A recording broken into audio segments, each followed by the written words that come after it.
I see problems with flams everywhere I go. Whether I'm judging a high school drumline thing, I'm judging a junior high solo contest, I'm seeing some drummer in the club playing with a rock band. You know, everybody plays flams because it's kind of part of what we do.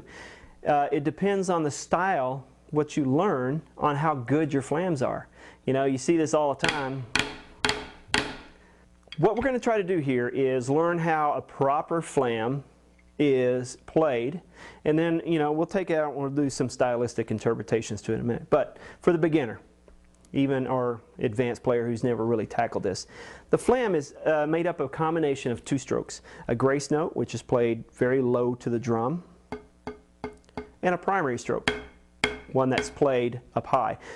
Essentially what we're doing is we're combining those strokes. We got a grace note here and a primary stroke here.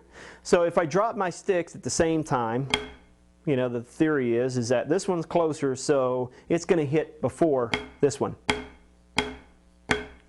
That is a proper flam. Now really, it doesn't take me any time at all to teach somebody how to play a good flam.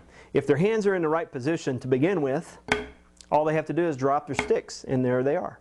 Now, the exercise that I've got here, the flam prep exercise, actually gets them to play those 3 relaxed grace notes very low to the drum, and then add the primary stroke on the last one. So I'm thinking 1, 2, flam, 1, 2, flam.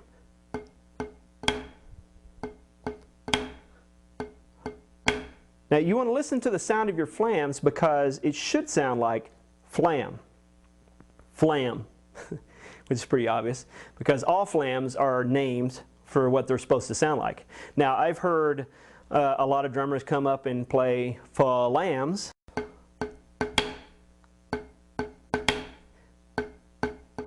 or where the grace note is so close to the accent stroke that they're just pops.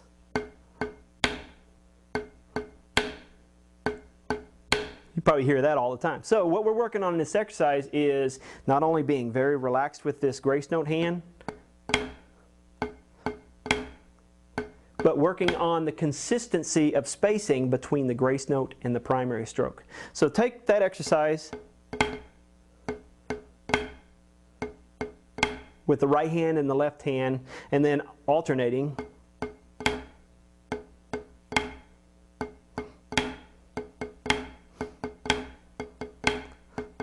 Until you can develop very consistent sounding flams.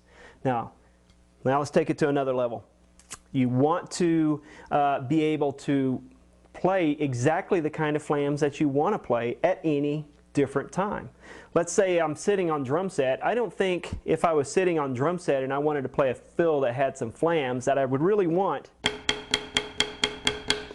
I don't think that I would want those kind of flams. Maybe I want. Okay, maybe I want those bigger, fatter flams. Bloop, bloop, bloop, bloop. Okay, I want that kind of sound. So for a student who's maybe a little bit more advanced, work on, you know, varying the height of the grace note. Work on the spacing between the grace note and the primary stroke.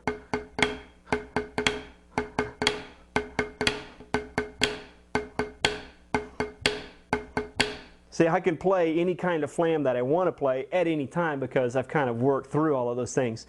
Take this exercise to another level and work through, you know, your own interpretations. After you get to a point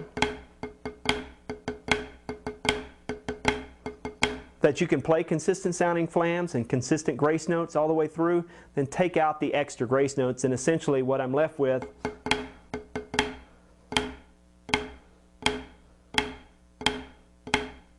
is great sounding flams.